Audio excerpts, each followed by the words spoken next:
Good morning students.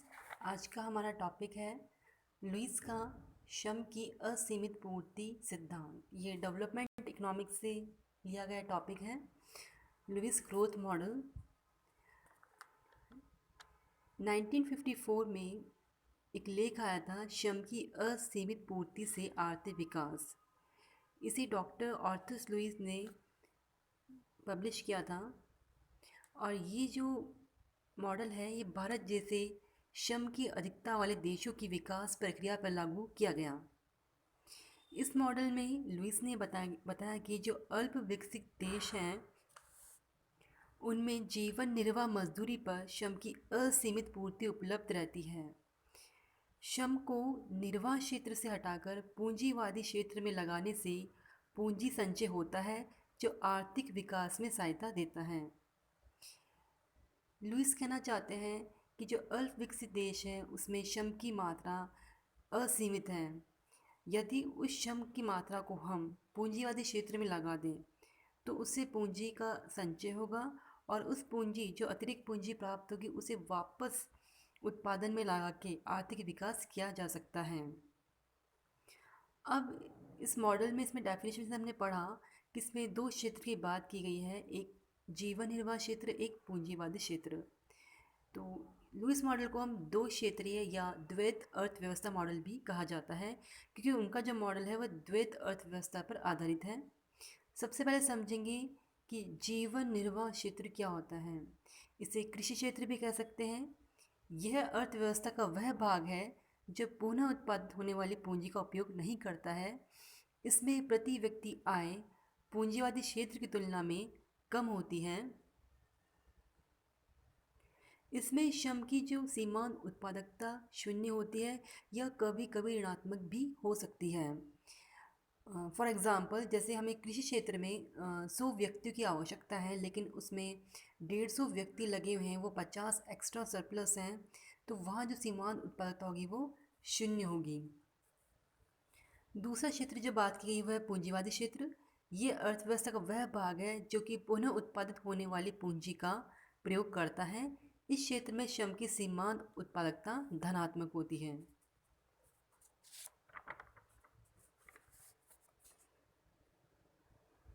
अब इस model को हम एक डायग्राम से समझ सकते हैं। यहाँ एक डायग्राम दिया हुआ है। नीचे एक्स अक्ष पे हम देखें तो श्रम की मात्रा ली गई है और वाई एक्सिस पे हम देखें तो मजदूरी दर या सीमांत उत्पादकता ली गई है।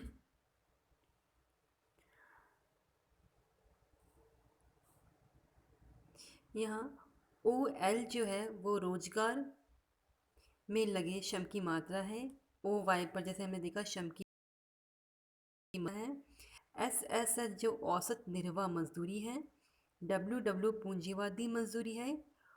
ओ डब्ल्यू जो है वो पूंजीवादी मजदूरी है और ओ एस जीवन निर्वाह मजदूरी है। लुईस के अनुसार निर्वाह क्षेत्र में छिपी हुई बेरोजगारी पाई जाती है।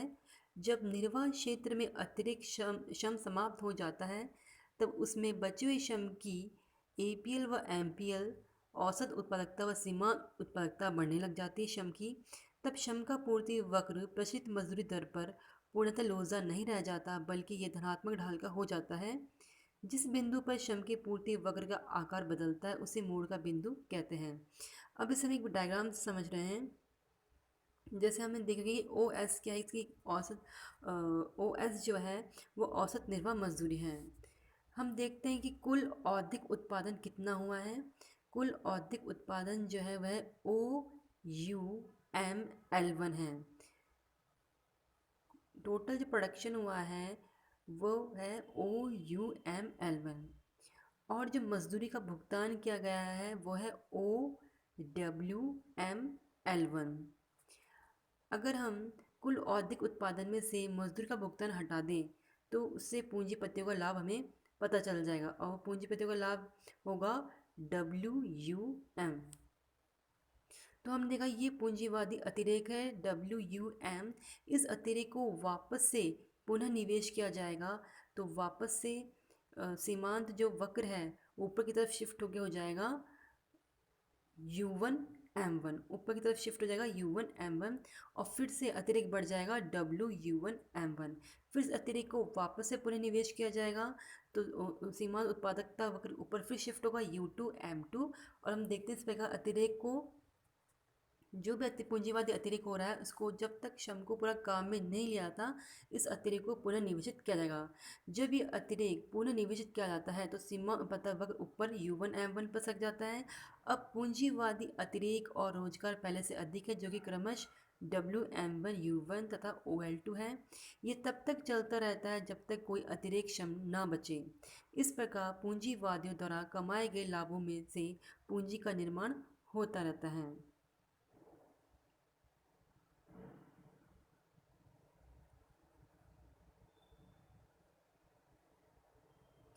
यहाँ देखिए, यहाँ बता रखा है मैंने इसमें एक कि कुल औद्योगिक उत्पादन जो है वो OUML1 है और मजदूरी का भुगतान OWML1 है और पूंजीपतियों का लाभ हमने इसमें से घटा दिया है। पूंजीपतियों का लाभ निकालने के लिए हमने OUML1 में से OWML1 घटाया है। तो WM जो आया है वह क्या है, इनका पूंजीपतियों का लाभ, इस लाभ को पुनः निवेशित किया जाएगा। फिर हम देखेंगे जो इनकी जो मजदूरी है, औसत मजदूरी थी, निर्वाह मजदूरी, वह पहले पूर्णतः लोजदार थी, लेकिन जब बार निवेशित किया जाएगा श्रम को पूर्णतः काम में ले जाएगा उसके बाद ये ऊपर की तरफ बढ़ने लग जाएगा। इस डायग्राम में हम देखें, यहाँ ये लोजदार ना लेके ऊपर की तरफ बढ़ रहा है, इसे हम कहते हैं मोड़ का बिंदु। तो इस प्रकार लुईस ने बताया जीवन निर्वाह क्षेत्र से मजदूरों को पूंजीवादी क्षेत्र में लगा के श्रम को पूर्ण रूप से काम लेके पूंजीवादी जो है लाभ कमा सकते हैं और उस लाभ को पुनः निवेश करके और उत्पादन को बढ़ा सकते हैं।